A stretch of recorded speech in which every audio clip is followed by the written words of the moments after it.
श्री वृंदावन धाम प्रेम समुद्र है। हम जहां जिसका आश्रय लेते हैं उसका प्रभाव होता है। जैसे हमने स्थूल शरीर का आश्रय ले लिया, मैं मेरा संबंध दृढ़ कर लिया, तो इसका प्रभाव है परिवर्तनशील, नाशवान, दुखमय। आसक्ति जनित दुख प्रतिपल देता रहता है। भय, बिछुड़ने का भय, विपत्ति का भय, मृत्यु का भय, गर्भ का भय, कितने। जब हम इंद्रिय मन का आश्रय लेकर भोगों में उतरते हैं, कामना, वासना, तृष्णा, जब प्राकृतिक आश्रय का इतना जोर का प्रभाव है तो भागवतिक आश्रय का कितना होगा।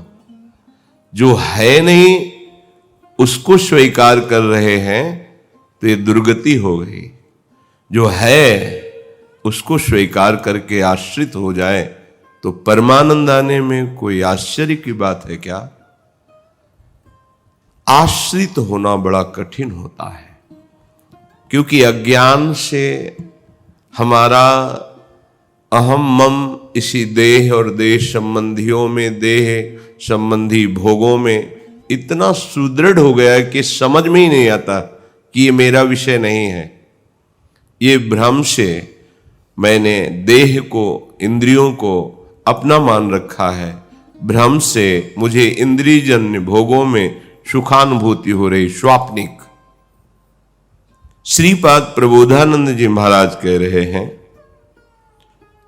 स्त्री राक्षस्याः सुविषम कृते रक्षतम रक्षतम च क्रोधासूया मदपिशुनता दम्भलोभान्वितादैः वृंदाटव्यां विरह भयतो रक्षतम न्यून भावात् राधा कृष्णौ निज करुणया सर्वतो रक्षतम मां। राधा कृष्णौ निज करुणया सर्वतो रक्षतम मां। ये हमारी बुद्धि राक्षसी प्रवृत्ति को प्राप्त हो रही है।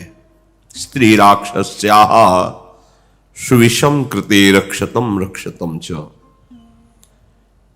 पुरंजनोपाख्यान श्रीमद् भागवत जो गान करते हैं या श्रवण करते हैं, सुना होगा। ये बुद्धि ही वो स्त्री है जो इस पुर में अपने सेवकों के साथ विचरण कर रही है। बड़ा सुहावना पुर है और एक छत्र वो इसकी स्वामिनी है। अब ये पुररंजन जीव उस बुद्धि में आसक्त हो गया, पुरंजनी में। पुरंजनी ने पूरा पुरुष को समर्पित कर दिया अपने सेवकों सहित। वो भ्रमित हो गया। पुरंजनी में आसक्त होकर, बुद्धि में आसक्त होकर मन और इंद्रियों के साथ वो खूब भोगों में रमण करने लगा। पूरा अध्यात्म का रूपक उसमें वर्णन किया गया है। इस रूपक से अध्यात्म का निर्णय किया गया है। ये बुद्धि ही है जिसमें हम मैं स्थापित कर चुके। ममता, आसक्ति इतनी हो गई है कि वो जो सलाह देती वही हम करते हैं। बुद्धि का काम है निश्चय करना। ये जब तक निश्चय नहीं करेगी कुछ नहीं कर सकती। इंद्रिया, मन कुछ नहीं, कोई चेष्टा नहीं हो सकती। पूरा का पूरा शासन बुद्धि में है। बुद्धि से ही हो रहा सब। विषय, इंद्रिय, मन, बुद्धि, सारा खेल यहां बुद्धि से।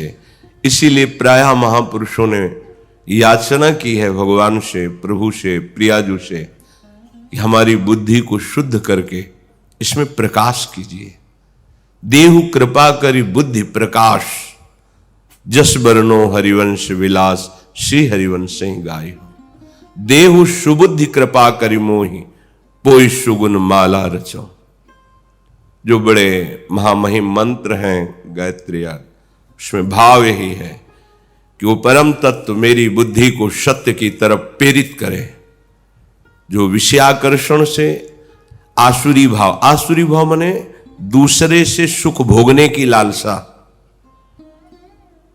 पर से सुख भोगने की लालसा का नाम ही आसुरी भाव, अशु प्राणों को कहते हैं आशु। जो केवल अपने प्राण पोषण के लिए, इंद्रिय सुख के लिए विचरता है, वो राक्षस भाव को प्राप्त हो जाता है। देखो ना, जब आप घटनाएं सुनते हो, ऐसा कौन कर सकता है, ऐसा तो राक्षस ही कर सकता है, तो उसके सींग तो है नहीं, दांत तो बाहर नहीं निकले, कोई ऐसा भयानक रूप नहीं, बड़ा सौम्य शांत रूप दिखाई दे रहा है, लेकिन उसकी बुद्धि राक्षसी हो गई है। स्त्री राक्षस्याः सुविषम कृते रक्षतम रक्षतम च।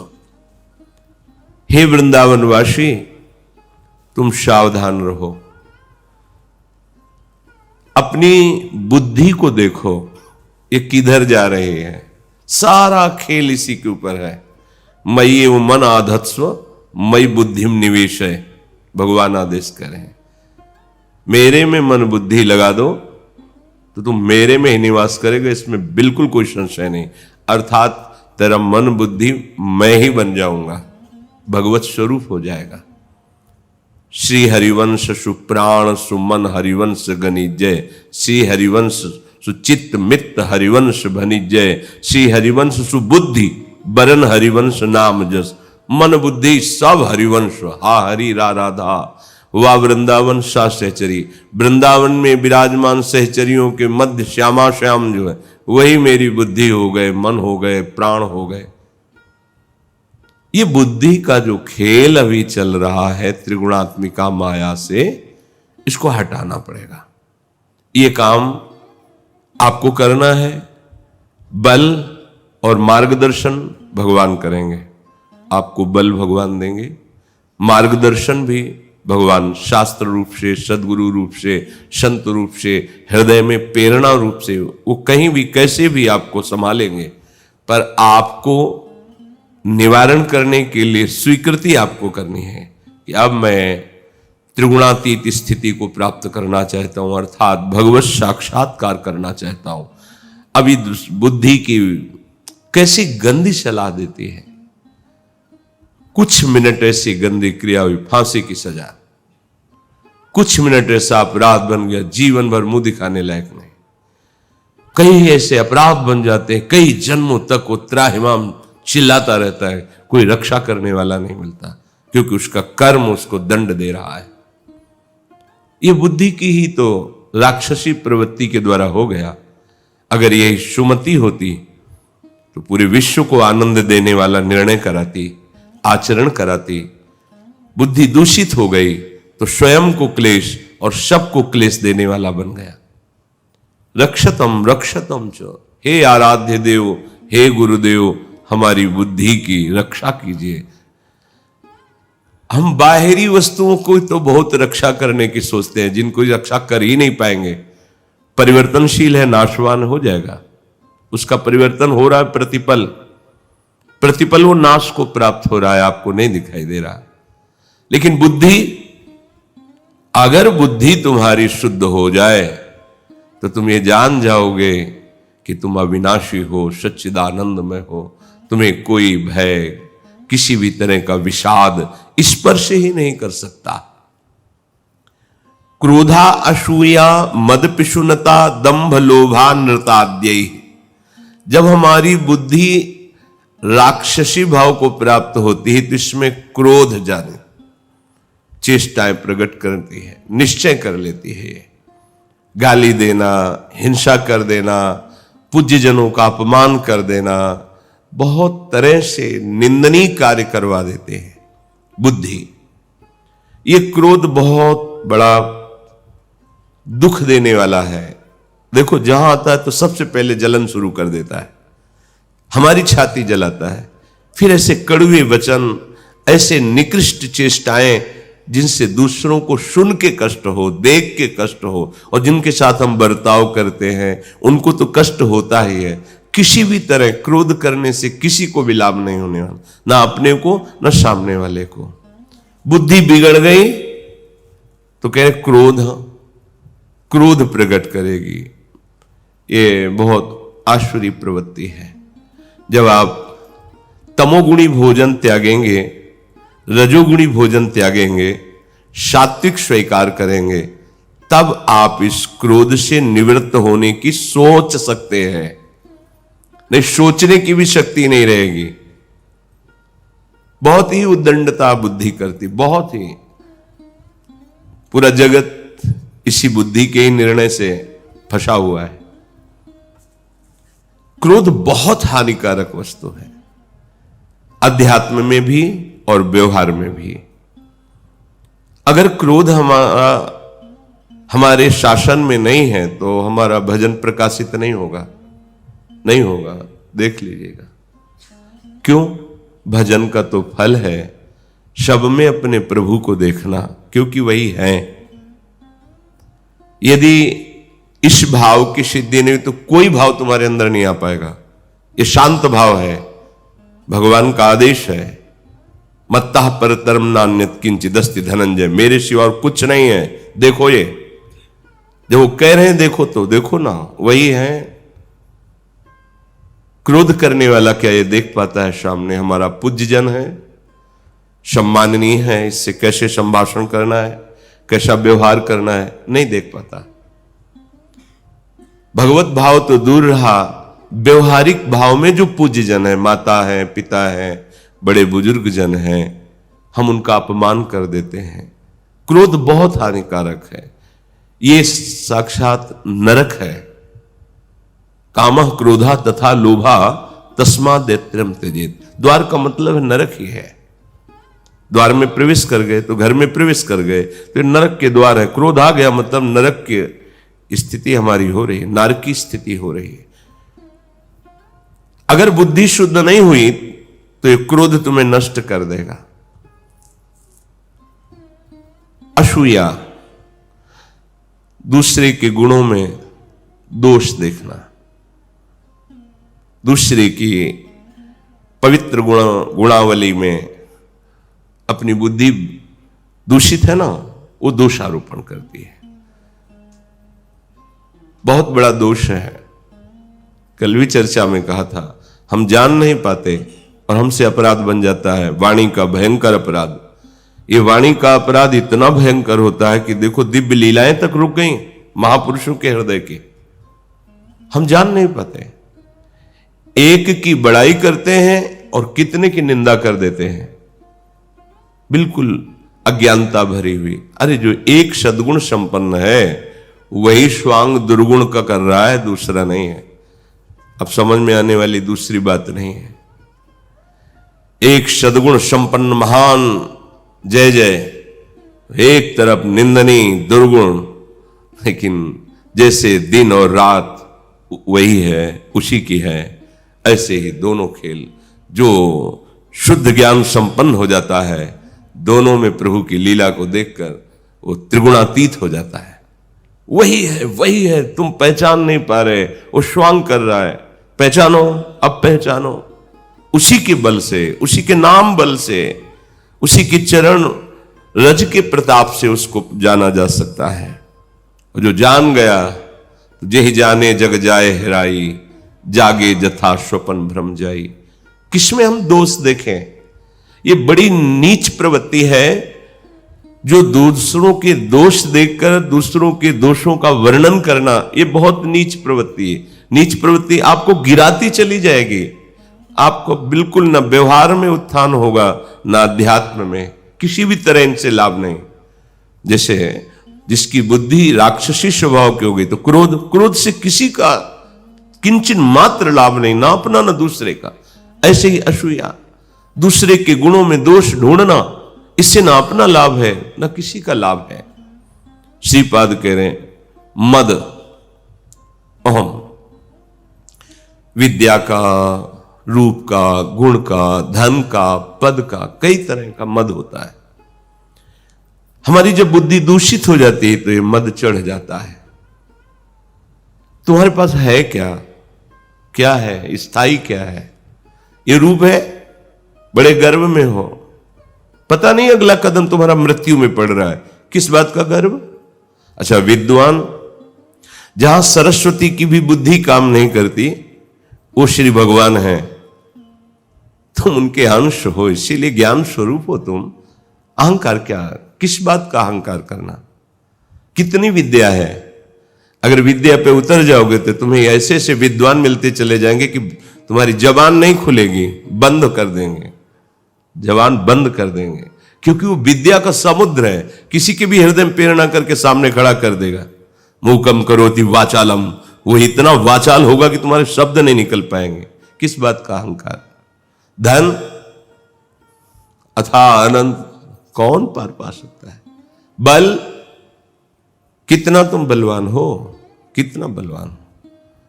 जैसे कोई आता है बताता है हम इतना वेट उठा, ऐसे भुजाओं में कैलाश उठा लिया शिव समेत, एक बार नहीं कई बार झूला झुलाया कैलाशपति को। कहां है?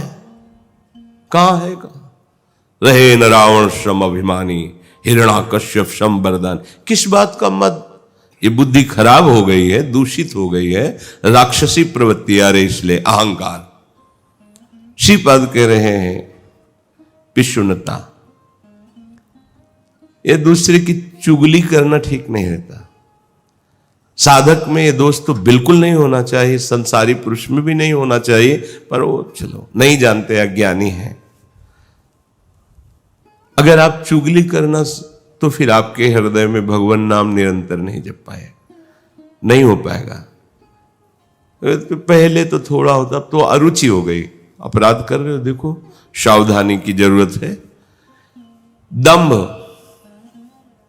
अंदर स्थिति नहीं है, बाहर से दिखावा, किसी भी बात का दंभ नहीं।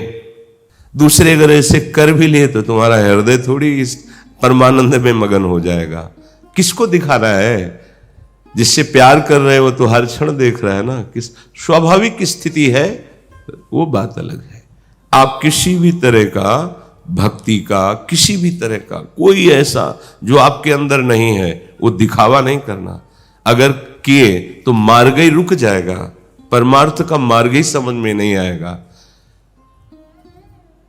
संतों के पास जाया जाता है उनकी अनुभूतियां सुनने के लिए, उनके पावन मंगलमय वचन सुनने के लिए, उनकी भगवदानंद की अनुभूति में अपनी अनुभूतियों को स्वाहा करने के लिए, क्योंकि हमारी अनुभूतियां कहां हैं उन संतों की अनुभूतियों के आगे, तो उसी में लय कर देते हैं, उनको अर्पित कर देते हैं और उनकी अनुभूतियां अपने जीवन का सार बना लेते हैं। पर प्रायः हम कहीं ना कहीं ऐसे मद से युक्त होते हैं कि संतों के पास जाकर हम अपना परिचय देते हैं कि हम अमुक अमुक, ऐसा ऐसा। तुम जितना कुछ कर रहे हो, जितना कुछ कह रहे हो, या हम जितना कुछ कह रहे हैं, ये सब मायाकृत ही है, सच्चिदानंद नहीं है। हाँ, सच्चिदानंद का नाम, सच्चिदानंद की चर्चा, सच्चिदानंद का सिद्धांत, सच्चिदानंद का अनुभव कराने वाला है। पर बोल ये वाणी जो रही ना, ये मायाकृत ही है, ये मायातीत वाणी नहीं है। नहीं, मायातीत वाणी है, सुनो, छाई हुई है। सुन पा रहे हो? नहीं सुन पा रहे? आप कहोगे ऐसे ही आप बोल दिए, कहां वाणी सुनाई दे रही? हम तुम्हें माया की कह रहे हैं। अगर आपके पास यंत्र है तो अभी आप लगा कर देखो, विदेश की भाषा अभी सुनाई देने लगेगी। तो विदेश पहुंच गया क्या यंत्र की तुम्हारी श्रवणेंद्री? नहीं, उसने यही जो फैली हुई वाणी विदेश की है पकड़ ली और आपको सुना दी। है तो भगवत वाणी छाई हुई है, पकड़ो। उसके लिए दिव्यता चाहिए, जैसे उसके लिए यंत्र तो इसके लिए मंत्र, मंत्रानुष्ठान से परम पावन हुआ तब उसको सब। ये प्राकृतिक वाणी है जिससे बोला जा रहा है। इसीलिए चाहे जितना बोल लो, पूर्णता थोड़ी होने वाली है। अगाध ज्ञान समुद्र हमारा प्रभु है। अनादिकाल से वेद शास्त्र पुराण ऋषि मुनि सब उनकी गाथा गा रहे, पर आज तक कोई पार पाया क्या?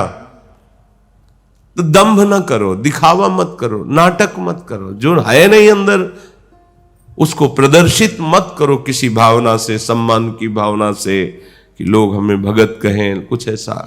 वो अंदर आप देख लो। ये शुद्ध भगवत प्राप्ति के मार्ग की बात है। यदि आपकी बुद्धि आसुरी भाव को प्राप्त हो रही है तो क्रोध, असूया, मद, पिशुनता, दंभ और फिर करें लोभ, जितने से उदर पोषण हो जाए, जितने से शरीर ढक जाए, उतने ही सब कोई अन्न और वस्त्र का प्रयोग करते हैं। करोगे क्या? कितना खाओगे? कितना? कितने में सोओगे? पूरे विश्व में फैल जाओगे क्या? 3.5 हाथ का शरीर किसी कोने में पड़ा हुआ हो, केवल वो बुद्धि बिगड़ी हुई है ना, बस। प्रभु का नाम हमारा परम धन है। तो अनंत ब्रह्मांडों में जितना वैभव सब मेरा है, क्योंकि मेरे स्वामी का है। अगर अहम ही जोड़ना है तो ऐसी जगह जोड़ो जहां पूर्णता को प्राप्त हो जाए। जितनी बैंक के, जितना कुबेर का खजाना, जितना महावैभव, महालक्ष्मी, वो सब हमारे प्रभु की है और प्रभु हमारे हैं। कितना आनंद! जब जरूरत पड़ेगी बिना दस्तखत की व्यवस्था कर देते हैं। आश्रय पक्का ना होने के कारण हम अहम का आश्रय लिए डोलते हैं। लोभ, जथा लाभ संतोष सदा काहू सो कछु न चाहोगो। अध्यात्म का उपासक या शांति पथ का पथिक इस बात को समझ ले, तुम्हारे लोभ करने से कुछ नहीं होगा, तुम्हारा हृदय मलिन हो जाएगा। मत करो लोभ, भगवद आश्रित रहो। वो महलों में रखे चाहे झोपड़ी में वास दें, अपने कर्तव्य का पालन करो। फल पर दृष्टि मत रखो कि हम ये सत्कर्म कर रहे हैं, इसका फल तो मिला नहीं हमें। नहीं, जब असत्कर्म का फल नहीं तुम्हारा पिंड छोड़ेगा तो सत्कर्म का पिंड कैसे छोड़ देगा? वो तो तुम्हें भोगना ही पड़ेगा। जैसे अन मांगे आगे आवेगो, जीव पल लागे पल को। बिना मांगे आ जाएगा, तुम चिंता मत करो। हरि भज छाण न मान नर्तन को। मति बंछे रे मति बंछे तिल तिल धन को। अन मांगे आगे आवेगो, ज्यो पल लागे पल को। कह हरिदास मीच ज्यो आवे, त्यो है धन आपन को। हरि भज छाण न मान नर्तन को। लोभ भगवान नाम का कीजिए। जितनी आपकी आवश्यकता है, विश्व का भरण पोषण करने वाला विश्वंभर भगवान देख रहा है आपको। उसके विधान के अनुसार आपका जीवन चल रहा है। आप थोड़ा बेपरवाह निश्चिंत होइए और चिंतन कीजिए प्रभु के नाम रूप का, तो ये लोभ आपके शासन में आ जाएगा। नहीं, अभी आप लोभ के शासन में हैं। लोभ पास जेहि गल न बंधाया, सो नर तुम समान रघुराया। जो लोभ की फांसी में अपने गले को नहीं फंसा देता, वो भगवत स्वरूप होता है। वो भगवत स्वरूप होता है। श्रीपाद कह रहे हैं, बहुत ध्यान देने योग्य बात कह रहे हैं। अगर इस बुद्धि रूपी राक्षसी को आपने पवित्र नहीं किया, इसका स्वभाव नहीं बदला, तो ये आपको फंसाती रहेगी। क्रोध में, असूया में, मद में, पिशुनता में, दंभ में, लोभ में, अनृतादयी और झूठ में। बेमतलब का पाप कमाती है शुद्ध बुद्धि। बेमतलब बातचीत में झूठ बोल रहे हैं। नहीं, असत्य संपातक पुंजा। ये झूठ बोलने की जरूरत क्या है? मतलब किसी की प्राण रक्षा हो रही हो, किसी को बहुत लाभ, जीवन उसका बच रहा हो, चलो भले हमें उसका दंड मिले, लेकिन वो तो सुखी हो जाएगा। लेकिन व्यर्थ में हम झूठ बोलते रहते हैं। व्यर्थ में, बिल्कुल कोई अस्तित्व नहीं, कोई जरूरत नहीं थी बोलने की, फिर भी झूठ बोलते चले जाए। अनृतई। जब बुद्धि हमारी बिगड़ जाती तो पापाचरण ऐसे होते हैं, क्रोध से होते हैं।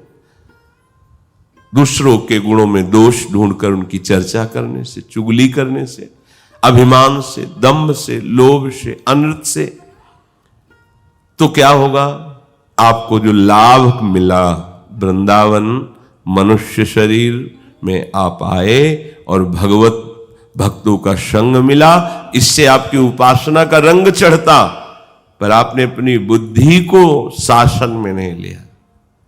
सत्संग, शास्त्र, इनके द्वारा बुद्धि को शासन में लिया जाता है, नहीं को मान निगम अनुशासन। शास्त्रों का न स्वाध्याय है न श्रवण है, तो आपको पता ही नहीं कि बुद्धि पर कैसे शासन किया जाता है। विवेक के द्वारा बुद्धि पर शासन किया नहीं। शास्त्र में ऐसा, गुरुजी ने ऐसा कहा है, संत सत्संग में ये सुना है कि ऐसा नहीं कर, नहीं, निश्चय ठीक होना चाहिए, नहीं ऐसा नहीं होगा। और निश्चय ठीक है तो मन और इंद्रियां आपके अधीन रहेंगी। अगर ऐसी चूक करते रहे, बार बार ये राक्षसी प्रवृत्ति, तो कह रहे वृंदाटव्या विरह, वृंदावन से तुम्हारी जो लाभ की वृत्ति हट जाएगी, हट जाएगी पक्का। आपको रूखापन आपके हृदय में आ जाएगा, भजन में अरुचि, वैष्णवों के प्रति अश्रद्धा, सतमार्ग बिल्कुल लुप्त हो जाएगा, पता ही नहीं चलेगा अंदर। बस फिर लगे क्या, बस किसी न किसी इंद्रिय भोग की प्रधानता होगी और वो तुम्हें भगवत मार्ग से दूर कर देगी। यहां चलना भी तो बहुत कठिन है। ये परमार्थ का मार्ग दुधारी तलवार है, इस पे चलना है। भगवान का सहयोग ही, भगवान का बल ही, भगवान की कृपा के द्वारा रक्षित होकर ही चला जा सकता है। इसीलिए हम किस पर क्रोध करें, किसकी निंदा करें, हम किसको बुरा कहें। हम खुद उनके सहारे चल रहे हो, अगर पकड़े ना हो तो अभी धम्म से गिर जाए। भगवान रक्षा कर, इसलिए पहले लिखा है कि सुविषम कृते रक्षतम रक्षतम च, रक्षा करो, रक्षा करो, हे वृंदावन हमारी रक्षा करो। हमारी बुद्धि राक्षसी प्रभाव से युक्त हो रही है, यही राक्षसी प्रभाव। अपने में जांच करो। सत्संग आपको दर्पण की भांति आपके दोष दिखाता है, निर्दोष करके आपको भगवत प्राप्ति कराता है।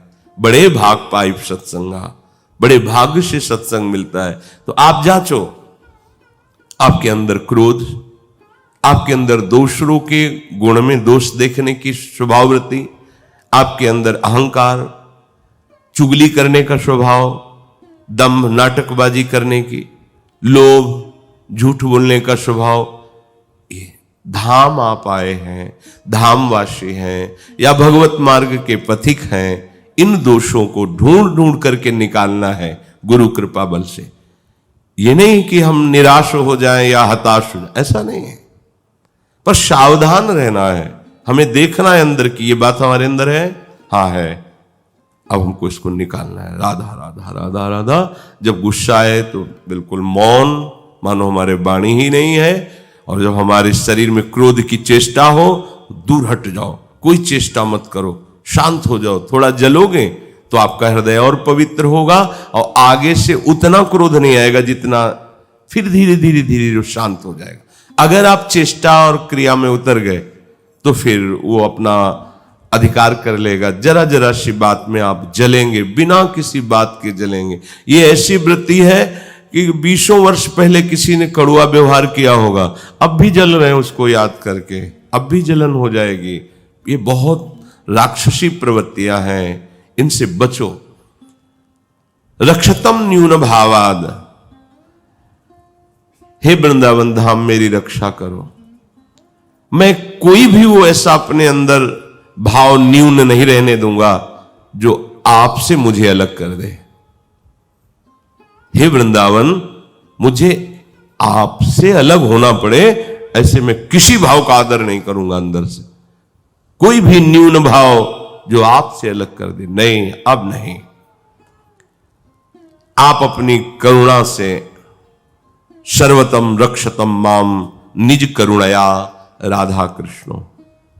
हे वृंदावन धाम, आप अपनी ऐसी करुणा करो, किसी प्रिया प्रीतम के चरणारविंद की प्रेम वृत्ति प्राप्त करने के लिए मेरे हृदय में जो दूषित भाव स्फुरित हो रहे हैं, मैं प्रिया प्रीतम के ही प्रदत्त कृपा बल से इनको निकाल सकूं और कभी ऐसे कोई आचरण न बने जिससे आप मुझे दूर कर दें। रक्षतम रक्षतम च, आप मेरी रक्षा करो, मेरी रक्षा करो। हे वृंदावन धाम, ये दूषित भाव मेरे हृदय में ना हो, इनको मैं निकाल पाऊं, फिर तुम जितना कष्ट दोगे हम सह लेंगे। श्रीपाद अगले श्लोक में कह रहे हैं, क्षुधा देह त्यागो वरमिहि गृहस्थैर नहीं मिला, म्यपि श्रेयः प्राप्तौ न युवति समीपम क्षणमये, न जयहाम श्री वृंदावन मखिल नासे मनसा, प्यहो क्षुद्रस्यापि व्यवसितमिमां कह सफलयेत्। भले भूखों मर जाऊं वृंदावन धाम, पर मैं ऐसे लोगों से अब नहीं मिलूंगा, ऐसे लोगों का मैं अन्न स्वीकार नहीं करूंगा जिनके संग से वैष्णवों में दोष बुद्धि हो जाए, भगवत मार्ग फीका लगने लगे। ऐसे मर जाऊंगा लेकिन ऐसों का अन्न नहीं खाऊंगा। श्रीपाद कह रहे हैं, क्षुधा देह त्यागो वरमी गृहस्थेर नहीं मिला। ऐसे जो जनेन्द्रीय रसेंद्रीय के भोगों में मगन हैं, जिनके अन्न पाने से हमारी बुद्धि जो ऊपर दोष वर्णन किए उन दोषों से युक्त हो जाए, भूखा मर जाऊंगा पर ऐसों का अन्न नहीं पाऊंगा। इसीलिए भगवत मार्ग में किसी एक घर में बराबर भोजन करने की अनुमति नहीं दी गई शास्त्रों में, विरक्त मार्ग के पथिक को। और गृहस्थ के आपकी मेहनत के द्वारा कमाया हुआ जो धन है, आप भले नमक रोटी से काम चला लो, पर दूसरों के द्वारा दान किए हुए भोजन को पाने की इच्छा मत करो। गृहस्थ धर्म में जीवन भर गृहस्थ रहे हो, जो भी जैसा कमाया है, धाम वास करके अपना कल्याण करना चाहते हो, तो जो नमक रोटी तुम्हें तुम्हारे पास है उसी से काम चलाओ, तप में जीवन व्यतीत करो। नहीं कि हम कहीं जा करके हलवा बट रहा है तो पा लिया के, ऐसा नहीं। और जो विरक्त है तो किसी एक के घर में बैठ करके भोजन बराबर ना पाए। पीछे चर्चा में कई बार कहा है उड़िया बाबा जी के वचन कि वो बृहस्पति के समान शास्त्रों का ज्ञानी हो, पवित्र हो, तो भी एक घर में नहीं। क्यों? क्योंकि फिर अन्न का प्रभाव आसक्त कर देगा आपको। बहुत बहुत सावधानी की जरूरत, बहुत सावधानी की जरूरत है। ये वैराग्य मार्ग में, भगवत मार्ग में इस बात से समझे। जीवन भर कोई आपकी सेवा की भावना करे, आपको कभी स्वीकार नहीं करना कि यह सेवा करता है। मेरे प्रभु इसको निमित्त बनाए हुए हैं, कभी नहीं फंसोगे। बात समझना, ये अध्यात्म की बात है। व्यवहार में तो एक लोटा पानी पिला दे तो कृतज्ञता प्रकट करनी चाहिए, धन्यवाद, बड़ी कृपा, बहुत प्यासा था आपने पानी। परमार्थ में नहीं, पिला दिया, मानसिक दृष्टि से प्रणाम किया कि मेरे नाथ आप ही हो, आगे बढ़ गए। कोई ममता नहीं, कोई ऐसी कृतज्ञता प्रकट नहीं की। क्यों? अरे उनका ठेका है, कृतज्ञता क्या प्रकट करे। कह रहे ना, भरण पोषण करने वाला मैं हूं, तो बस अगर हम कृतज्ञता प्रकट करते हैं तो उनसे कुछ अलग देख पा रहे हैं, तब नहीं, वही हैं। और वही है तो उनके नाम है ये। अब इसे खिलाएं पिलाएं, सेवा करें या दंड दें, न शिकवा शिकायत है और न धन्यवाद शब्द है। न शिकवा है न धन्यवाद है। ये मकान जब हमारे नाम हो गया, अब इसको हम लाल पुतवाएं, सफेद पुतवाएं, जिसका मकान हो थोड़ी बोलेगा कि धन्यवाद आपने लाल पुतवा, आपका है। ऐसे ही ये मकान, ये स्थूल शरीर, सूक्ष्म शरीर, कारण शरीर और स्वयं प्रभु की शरण में आप जो भी हो रहा है मेरे स्वामी कर रहे हैं। चाहे मानजनित क्रिया हो चाहे अपमानजनित क्रिया हो, उस क्रिया से मतलब नहीं, कारण तत्व पर दृष्टि मेरे प्रभु का, यह अध्यात्म है। क्षुधा देह त्यागो वर्मी गृहस्थैर्य नहीं मिला। मान लीजिए ये बात, कई बार कोई भी बात होती, कोई भी घटना होती, उस अपने लोगों का स्वभाव है चिंतन करना, किसी भी बात में एकदम अंतर तक प्रवेश करके उसको देखना। घुनाक्षर न्याय, जैसे घुन लग जाए गेहूं में तो केवल गेहूं की आकृति रहेगी, अंदर कुछ माल नहीं रहेगा, सब निकाल लेगा। ऐसे ही जो परमार्थ का पथिक होता है वो शब्द के अंदर जाकर के उसके सार को पकड़ता है। जब कोई सेवा करने लगता है, करेगा ही विश्वंभर भगवान से प्रेरित होकर, तो उपासक को कभी भी ये नहीं स्वीकार करना चाहिए कि ये व्यक्ति मेरी सेवा करता है। नहीं, प्रभु मेरी सेवा करते हैं। नहीं, गिरते हुए देखा जाता है, अपनी वृत्ति को और अपने मार्ग की वृत्ति को, दोनों को गिरते हुए देखा जाता है। अपनी वृत्ति उसके दासत्व को प्राप्त होने लगती है। कहां प्रभु का दासत्व, कहा मोर दासा करे नरन के आशा, तो कहां रहा विश्वासा। एक भरोसो एक बल एक आस विश्वास, गिर गए ना अपने अध्यात्म वृत्ति से। वही विश्वंभर दूसरा नहीं, दूसरा स्वीकार किया तो द्वैत माया प्रपंच प्रवेश कर जाएगा, आपका परमार्थ नष्ट हो जाए। क्षुधा देह त्यागो, देह त्याग सकता हूं पर निष्ठा नहीं त्याग सकता, धाम नहीं त्याग सकता, भगवदाश्रय नहीं त्याग सकता। मैं पिश्रेय प्राप्त न युवती समीपम क्षणमय। कह रहे श्रेय कहते हैं परम मंगल को। श्रेय का उद्देश्य यदि हो गया, परम कल्याण का उद्देश्य हो गया, तो काम भावना से किसी भी शरीर का स्पर्श मत करो। जिस शरीर के स्पर्श से तुम्हारे अंतर की भावना मलिन हो रही, हमारे हृदय में प्रेम आना है प्रियालाल का, ये गंदा काम नहीं, ये राक्षसी भाव के अंतर्गत हो जाएगा। वैराग्य और राग बड़ा अंतर है। राग से पूर्ण हट करके जो वैरागी है उसी के हृदय में अनुराग जागृत होता है। ऐसा नहीं कि काम और अनुराग एक जगह रह सकते हैं, नहीं रह सकते हैं। प्रेम निर्मल भास्कर, काम घनीभूत अंधकार, सुसुख वांछा आसुरी प्रवृत्ति काम, तत्सुख वांछा और प्रभु को अधीन करने की सामर्थ्य प्रेम।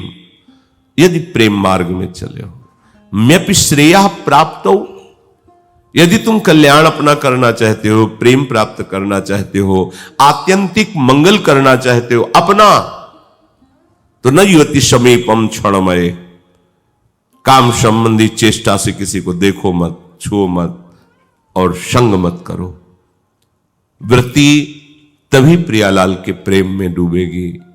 अगर हमारे अंदर ऐसी मलिन वृत्ति का आदर रहा तो फिर प्रेम के लिए हम कब तड़पेंगे, कब रोएंगे। न जय हम श्री वृंदावन मखिल नाशे मनुष्या। कह रहे मेरा सर्वस्व नाश हो जाए पर मैं वृंदावन का त्याग नहीं करूंगा, सब कुछ नष्ट हो जाए। आपका तो उद्देश्य है श्यामा श्याम का प्यार प्राप्त करना, श्यामा श्याम की मुस्कुराहट देखना, श्यामा श्याम के समीप जाना, तो इसकी परवाह फिर क्यों करते हो? चलो ना अपने लक्ष्य की तरफ। तो चाहे मेरा सर्वस्व नाश हो जाए पर मैं इस तन से भी वृंदावन का त्याग नहीं करूंगा। मन से त्यागने की तो बात जाने दो। ये है शूरवीर निष्ठावानों की निष्ठा। भूख से मर सकता हूं पर विषयी पुरुषों का संग नहीं।